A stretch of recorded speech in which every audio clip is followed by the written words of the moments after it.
बातें बहुत अच्छी कही उन्होंने, कुछ वादे भी किए हैं फ्यूचर के लिए कि फ्यूचर में क्या पॉलिसी रहेगी देश की, आतंकवाद को लेके भी,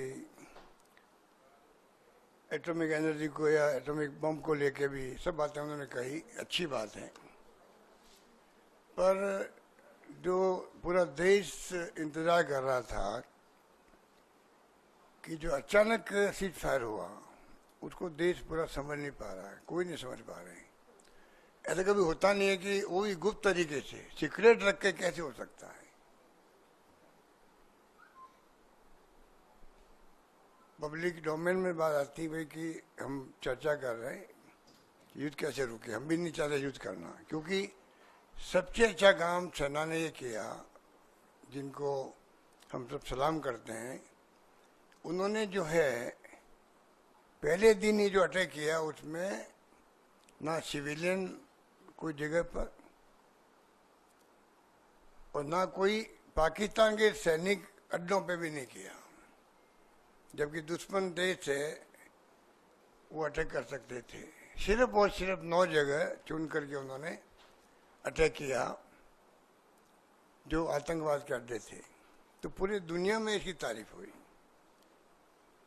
और जो कुछ सेना कर रही थी सब अप्रिशिएट कर रहे थे। पहलगाम में जो घटना हुई तो जो लोग 26 परिवारों के अलावा भी देश के हर परिवार के अंदर दुख का आभास हो रहा था और वो सोच नहीं पा रहे कि इसका क्या शब्द क्या काम लें संवेदना के लिए भी। ऐसे माहौल में देश चल रहा था, अटैक किया गया, बताया गया 100 लोग आतंकवादी मारे गए, सब कुछ ठीक चल रहा था, सब कुछ ठीक चल रहा था। और हमारा तो इतिहास रहा है, आज़ादी के बाद से ही हिंदुस्तान की फौजों ने कमाल ही किया है।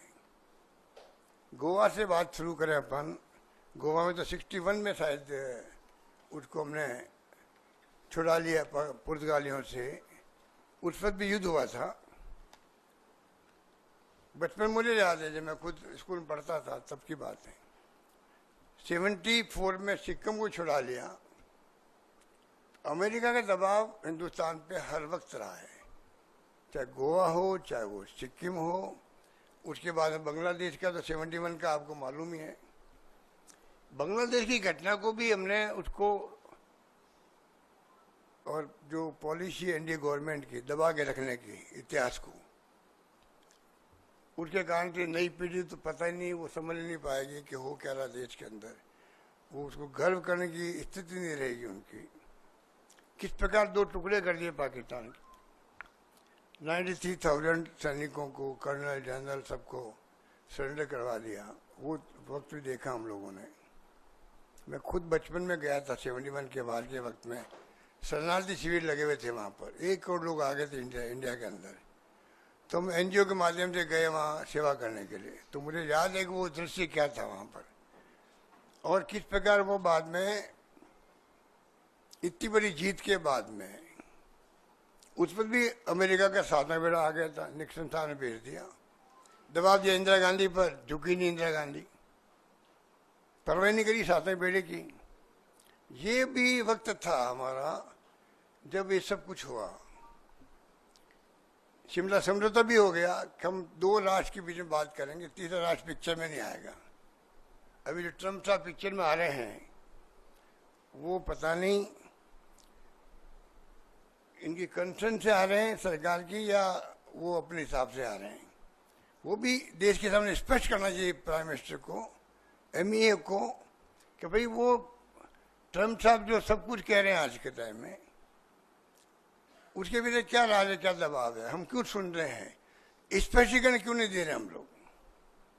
इसलिए मैं आपको कह रहा था कि सेना के बलबूते पर जो आज तक इतिहास में ये घटनाएं बड़ी बड़ी हुई। अरुणाचल प्रदेश था, चाइना का परवाह नहीं करी, उसको भी हमने स्टेट का दर्जा दे दिया। 65 का वार था, हमने देखा हमारे खुद के शहर में 500 बम गिर गए थे। तो बचपन से देखता रहे 65 का वार सेना ने जम के लड़ा, लाल बहादुर शास्त्री जी थे उस वक्त में, आपको मालूम है कि किस प्रकार उस पर कुछ लोगों ने विरोध किया उनका, इन्हीं लोगों ने जो आज सत्ता में बैठे हुए हैं। 71 का बार मैंने बता दिया आपको। कारगिल के युद्ध हुआ, वो तो वाजपेयी जी थे, तभी सेना ने कमाल किया। वो बोफोर्स तोप, राजीव गांधी जिंदाबाद के नारे लगाए थे हमारे सैनिक लोग, जब तोप चलती थी तो, और उसी राजीव गांधी को बदनाम कर दिया उन्होंने। आप सबको मालूम है, मीडिया वालों को, कि इनके षड्यंत्र किस प्रकार कामयाब होते हैं। जैसा भी हो गया इनका बाबा रामदेव और अन्ना हजारे के नाम से सरकार बदल जाती है, पब्लिक पर्सन बन जाता, तो ये सब कुछ हमने देखा है। जो मैं बात करना चाहता, जब सब कुछ हो रहा है तो ट्रम्प साहब ने कौन सी ठेकेदारी ले रखी है? वो ठेकेदार बन गए खुद ही, या तो खुद बन गए या हमारी चुप्पी जो है हमारे देश के सरकार की, उस चुप्पी ने उनके हौसले बढ़ा दिए हैं कि सीज फायर वो कर रहे हैं कि रात भर मैंने मेहनत करी है हमारे लोगों ने। अब मेहनत करने में कौन कौन भागीदार थे, ये बात स्पष्ट होनी चाहिए देश के सामने, कोई स्पष्ट नहीं हुई। अब वो कहते हैं कश्मीर का हल भी मैं कर सकता हूँ, हजारों साल से जो झगड़ा चल रहा है। जबकि 71 वार के बाद में मिस्टर भुट्टो आए थे, इंदिरा जी गई थी शिमला के अंदर, एग्रीमेंट हुआ लिखित के अंदर कि कोई तीसरा मुल्क, इवन यूएन भी पंचायती नहीं करता है। दो मुल्कों के बीच में